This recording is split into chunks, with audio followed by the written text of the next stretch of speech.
Votre Bible vous révèle où Dieu est à l'œuvre dans ce temps de la fin. Mais vous devez comprendre une clé majeure qui déverrouille la prophétie biblique. Découvrez le principe de la dualité prophétique, maintenant sur la clé de David avec Gérald Fleury. Bonjour à tous. La prophétie constitue un tiers de votre Bible. Et une grande partie de celles-ci sont des dualités prophétiques. Vous ne pouvez pas vraiment comprendre la profondeur de la prophétie si vous ne comprenez pas la dualité prophétique. Et je crois vraiment que la dualité prophétique est la clé principale pour comprendre la prophétie biblique. Et nous avons mentionné à plusieurs reprises que la prophétie biblique est l'une des preuves les plus fortes de l'existence de Dieu. Je pense donc que nous pouvons tous voir la signification de ce dont je parle aujourd'hui. J'aimerais citer quelque chose que j'ai écrit. Une clé majeure pour comprendre la Bible et ses prophéties est de savoir que Dieu travaille en deux étapes. Le premier homme, Adam, fut le précurseur du second Adam, Jésus-Christ. L'ancienne alliance précéda et préfigura la nouvelle alliance. Le sacerdoce de l'ancien Israël typifiait les chrétiens du Nouveau Testament, 1 Pierre 2, versets 5, 9 et 10. La première venue du Christ a préfiguré la seconde venue. Ainsi donc, les exemples bibliques sont abondants. Puis j'ai écrit « La clé vitale de la dualité permet de déverrouiller de nombreuses prophéties bibliques. Souvent, il y a un type physique qui correspond à un type spirituel et parfois un accomplissement préliminaire n'est qu'un signe avant-coureur d'un accomplissement ultérieur plus spectaculaire qui se produit généralement dans le temps de la fin, avant la seconde venue de Jésus-Christ. » Allons maintenant, si vous avez votre Bible, à Exode 25, versets 31 et 32. Voici ce que disent ces versets. « Tu feras un chandelier d'or pur. Ce chandelier sera fait d'or battu. Son pied, sa tige, ses calices, ses pommes et ses fleurs seront d'une même pièce. 6 branches sortiront de ses côtés, 3 branches du chandelier de l'un des côtés et 3 branches du chandelier de l'autre. »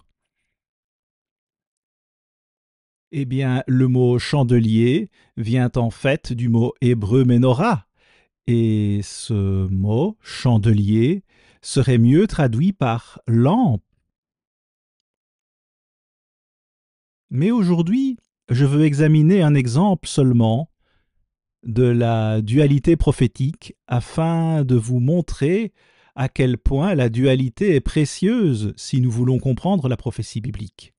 Voici une courte citation que je veux vous donner. Elle est tirée d'un article de Daryl Hope intitulé « La lumière de la Ménorah » qui se trouvera dans le prochain numéro de La Vision Royale. Voici ce qu'il dit dans cet article.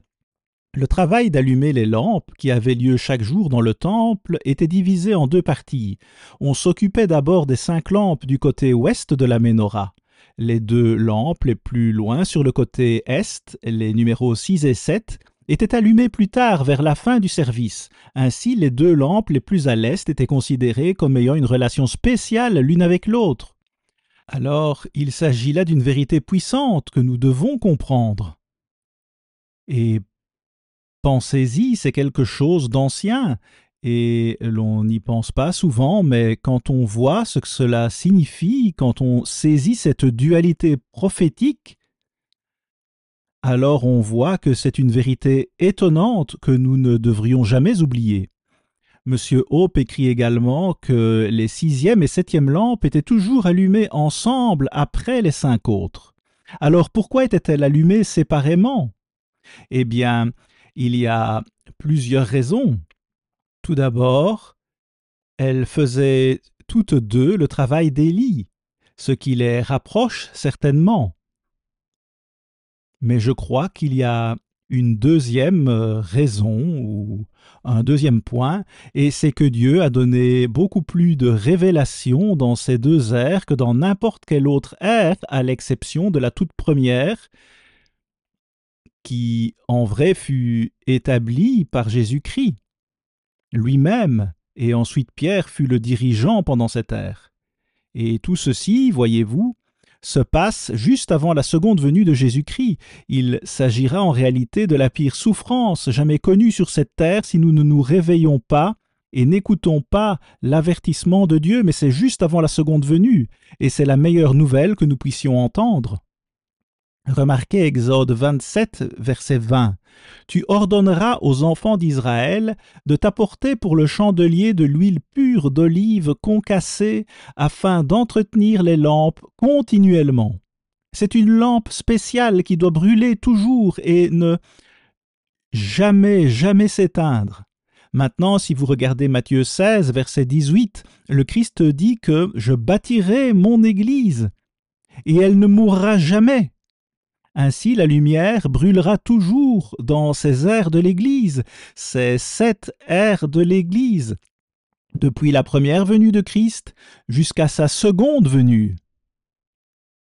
Il s'agit donc d'une vérité monumentale que nous devons comprendre, et elle illustre vraiment la dualité prophétique dans votre Bible, ce que nous examinons aujourd'hui. Je voudrais vous lire maintenant Apocalypse 1, verset 20, où il est question de ces 7 ères de l'Église de Dieu depuis l'époque du Christ jusqu'à sa seconde venue. Apocalypse chapitre 1, verset 20. « Le mystère des 7 étoiles que tu as vues dans ma main droite et des 7 chandeliers d'or, ou lampes. Les 7 étoiles sont les anges des 7 églises et les 7 chandeliers, ou lampes, sont les 7 églises. » Autrement dit, les 7 ères de l'Église. Nous devons donc voir à nouveau comment tout cela est lié à ce que nous avons lu dans Exode. Et vous pouvez voir comment cela commence à se développer en quelque chose de vraiment magnifique.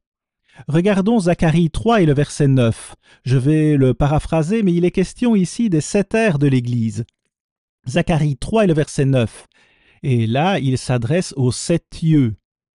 Vous devez donc avoir une vue d'ensemble ici et voir la totalité de l'image, car si nous ne comprenons pas ces 7 ères, nous ne voyons pas ce que Dieu fait réellement. Disons de la première à la seconde venue, comme nous le devrions.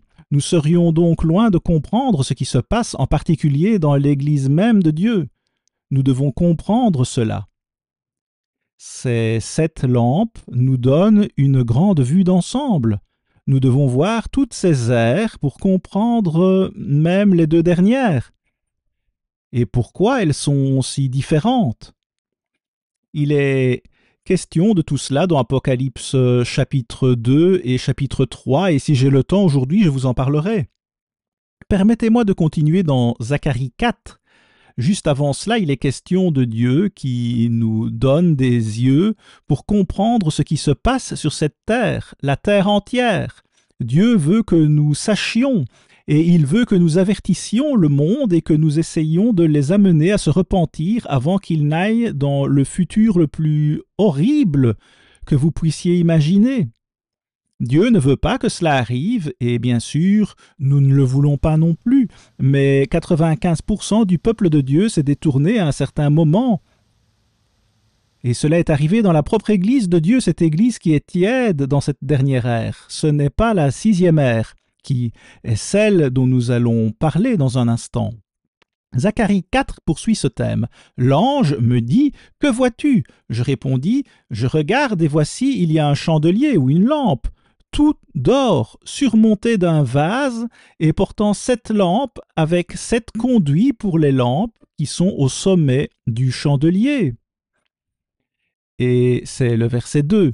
Ces 7 lampes représentent également les 7 ères de l'Église. C'est assez évident, il y a 7 lampes et ce feu qui brûle devant le trône là-haut dans le ciel. Donc c'est quelque chose qui se trouve dans le ciel. Ces 7 lampes sont là devant le trône de Dieu lui-même. Et donc ce dont nous parlons ici, c'est de quelque chose que Dieu a juste là, devant son trône, 7 lampes. Et nous avons 7 lampes devant nous aujourd'hui. Et il s'agit de la dualité prophétique. Alors la racine du mot lampe signifie de faire briller un champ, ou bien il s'agit d'une lumière glorieuse. Vous voyez, il y a un type de cette lampe céleste qui se trouve ici sur cette terre, C'est Dieu qui essaye de nous faire voir et comprendre la profondeur de ces 7 lampes et comment elles sont à l'image de ce qui se trouve au ciel. Cela rend ces lampes extrêmement importantes et l'huile qui est versée ici est un type du Saint-Esprit. Donc tout cela est très spirituel. Et Dieu travaille pour que cette lumière continue de briller tout comme c'est toujours le cas au ciel. C'est un message que Dieu veut que le monde entende, et il ne l'arrêtera jamais, personne ne peut l'arrêter. Le Christ l'a déjà promis, mais nous devons faire notre part pour que la lampe continue de brûler, et nous le faisons parce que Dieu l'ordonne. Maintenant remarquez Zacharie 4, versets 12 et 14. Je pris une seconde fois la parole et je lui dis que signifient les 2 rameaux d'olivier, qui sont près des 2 conduits d'or d'où découle l'or. Et il dit ce sont les 2 oins qui se tiennent devant le Seigneur de toute la terre. Maintenant, il s'agit de 2 hommes qui dirigent les 2 dernières ères. L'un dirige la 6e ère, l'autre la 7e. Et Dieu dit que ces conduits d'or viennent de ces 2 branches d'olivier ou à travers ces hommes. Et l'huile d'or vient par ces conduits d'or étant versée dans les bols d'or. Dieu essaye de nous faire voir à quel point tout cela est riche, merveilleux et précieux pour nous.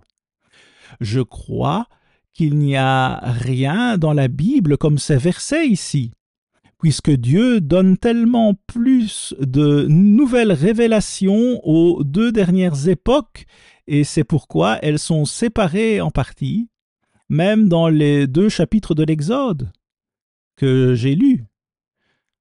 Les 2 oins ont livré de l'huile d'or et autrefois les lampes du temple devaient être alimentées en huile d'olive, ce qui symbolise le Saint-Esprit de Dieu. Mais ici, il y a 2 hommes que Dieu utilise pour faire quelque chose de très important. Il y a 2 oins. Ils sont oints par Dieu lui-même.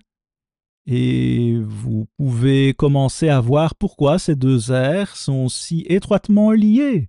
Il n'y a rien eu de tel sur cette terre dans les ères de l'Église du 1er siècle à notre époque, jusqu'à la 6e ère et maintenant la 7e ère dans laquelle nous sommes aujourd'hui, la dernière ère avant le retour de Jésus-Christ.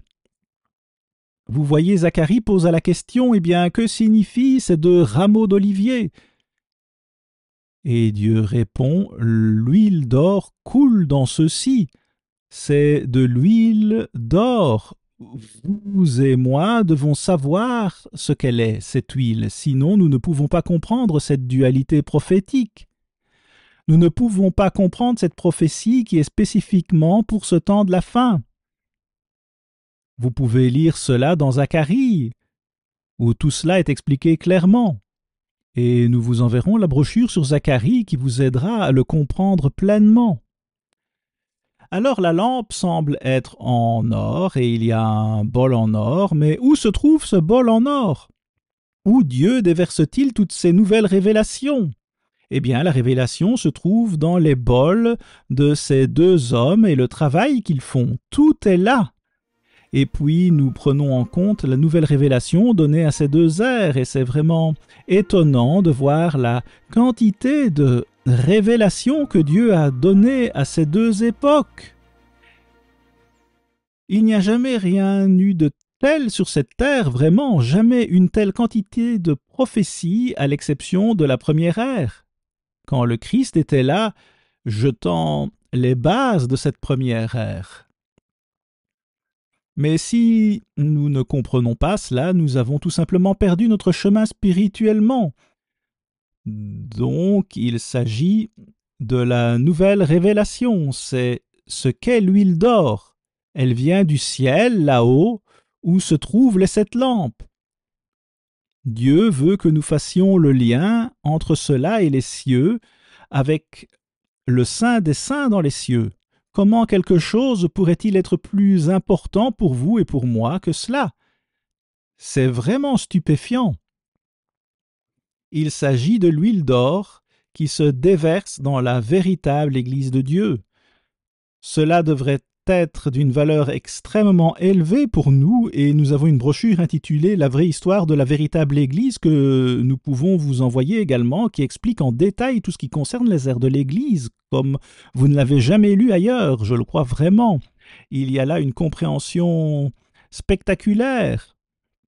Mais pensez à cette opportunité que Dieu nous a donnée. Nous sommes vraiment honorés d'être en vie en ce moment et d'avoir l'opportunité de recevoir cette huile d'or, ce qui signifie qu'il y a un espoir en or, une vérité en or dont nous avons besoin maintenant. Jetons un coup d'œil à Apocalypse 3, versets 7 et 8. Je vais paraphraser cela. Il s'adresse au septième ange ou à la septième ère, et Dieu ouvre une grande porte pour les sixième et septième ères. Encore une fois, ils ont le même message concernant l'œuvre d'Élie, ou la même œuvre, devrais-je dire. Le message est quelque peu différent, bien qu'il y ait beaucoup de similarités. Mais il est dit de toutes les autres ères, de la première à la sixième, qu'elles ont toutes sommeillé et dormi. C'est dans Matthieu 25, verset 5. Les autres ères furent vraiment endormies, et aucune d'entre elles n'a annoncé le message de Dieu au monde comme le firent les premières et sixièmes, et comme le fait la septième. Elles ne le firent pas et Dieu rend cela clair pour nous, mais concernant la sixième ère, remarquez ce que dit Matthieu 17, versets 10 et 11. Les disciples lui firent cette question: « Pourquoi donc les scribes disent-ils qu'Élie doit venir premièrement ?» Il répondit: « Il est vrai qu'Élie doit venir et rétablir toutes choses. » Eh bien, c'est certainement important. Il va restaurer toutes choses spirituellement. Toutes choses. Alors cela montre que ces autres ères ne faisaient pas leur travail et celle qui précédait la sixième ère était morte. Et donc cet homme qui est entré en scène dans la sixième ère pour diriger cette ère, il est déjà venu et reparti, mais il devait restaurer toute chose. C'est phénoménal. Ces prophéties, a dit Herbert Armstrong lorsqu'il faisait l'œuvre de la sixième ère, ces prophéties se sont maintenant définitivement accomplies. Le véritable évangile a été restauré et a maintenant pénétré puissamment dans chaque nation sur la face de la terre. Donc, en vrai, il n'y avait probablement jamais eu une œuvre semblable à celle-ci. Elle a même atteint une assistance de 150 000 personnes à son sommet, ce qui est beaucoup de monde pour le petit troupeau de Dieu. Donc, de toute façon, vous verrez aussi dans 2 Thessaloniciens 2, versets 1 à 3, que cela parle d'un certain homme. Et en fait, après la mort de cet homme dans la sixième ère, il y avait un autre homme qui a pris le contrôle de l'Église même de Dieu et se comportait comme s'il était Dieu. Il a pris le contrôle et est devenu un homme de péché ou un fils de perdition, un fils de destruction, et il a détruit la véritable Église de Dieu. Enfin, pas totalement, mais il a totalement détruit l'œuvre. Et il ne restait qu'un petit groupe, 5% de l'Église de Dieu, car 95% se sont détournés et ont abandonné Dieu. Et maintenant, il y a le 5%, le petit reste, qui s'est accroché à la vérité de Dieu et a relevé les ruines. Et il y a eu une grande révolte, selon plusieurs traductions, ou une grande apostasie, une rébellion finale. Cet homme fut retiré de la sixième ère, il dirigeait cette ère, mais il fut retiré et la mauvaise personne a pris le contrôle. Et le message de Malachie, le livre que j'ai écrit, rend tout cela clair et explique comment et pourquoi tout cela s'est produit.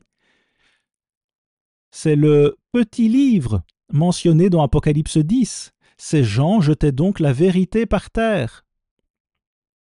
Eh bien, nous avons entamé une action en justice contre eux et nous avons pu obtenir tous les écrits de M. Armstrong, et ils avaient dit que c'était leur devoir de chrétiens de garder tout cela hors d'impression. Voilà à quel point ils détestaient la vérité de Dieu. Mais nous nous sommes battus en justice contre eux durant 6 ans et nous avons gagné les droits d'auteur de 19 des œuvres, livres et brochures essentielles et les plus fondamentaux d'Herbert W. Armstrong. Mais vous verrez ensuite que les Laodicéens sont aveugles. Pourquoi sont-ils aveugles? Parce que, voyez-vous, ils ne voient pas. Ils n'ont pas la vue d'ensemble de ces 7 ères. M. Armstrong a dit un jour, ce n'est pas seulement une église, c'est le début d'un nouveau monde. C'est effectivement le début d'un nouveau monde. Voilà la raison d'être des églises de Dieu dans le temps de la fin. Elles parlent de la fin du monde et du début d'un nouveau monde qui commencera après ce dernier âge très moribond dans lequel nous vivons maintenant. L'opportunité que Dieu nous donne n'arrive qu'une fois dans la vie parce qu'il dit « Je vous donnerai l'étoile du matin, je vous donnerai Jésus-Christ comme époux, si vous agissez et délivrez ce message. » Je vous permettrai de régner sur le trône de David avec le Christ pendant 1000 ans, puis pour l'éternité sur l'univers entier. Comment pourrait-il y avoir une plus grande opportunité que celle-là? Jésus-Christ dit « Je viens vite, très vite ». Eh bien, vous pouvez lire le verset 20 par vous-même, mais je vais le paraphraser, eh bien, je vais vous le lire rapidement. J'ai le temps, je pense. Cela dit, je viens bientôt. 3 fois dans ce chapitre, le Christ dit qu'il vient bientôt. Donc, nous sommes très proches de la seconde venue de Jésus-Christ. Les 2 dernières ères révèlent des vérités que ce monde n'a pas du tout comprises dans ce temps de la fin. Et ce n'est qu'un exemple que je vous donne aujourd'hui de la dualité prophétique. Vous pouvez voir à quel point il est essentiel de comprendre la prophétie biblique. On devrait vraiment chercher les choses profondes de Dieu, car cette dualité prophétique apportera des richesses spirituelles que vous n'avez même jamais imaginées. À la semaine prochaine, ici Gérald Fleury. Au revoir les amis.